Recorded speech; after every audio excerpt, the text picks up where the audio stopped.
আসামিতে জাহের আলী তৃতীয় বর্ষ কুষ্টিয়া।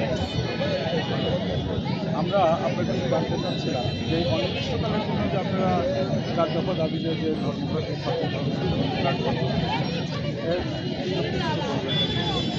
আমাদের গত 1 মাসের বেশি থেকে আন্দোলন চলছে, আপনারা সবাই অবগত। তারপরে এখন পর্যন্ত আমাদের দাবিগুলো নিয়ে সেরকমভাবে আমরা কোনো পদক্ষেপ দেখিনি। আমরা সরকারি প্রতিষ্ঠানে করি, তারপরে সরকারি নিয়োগ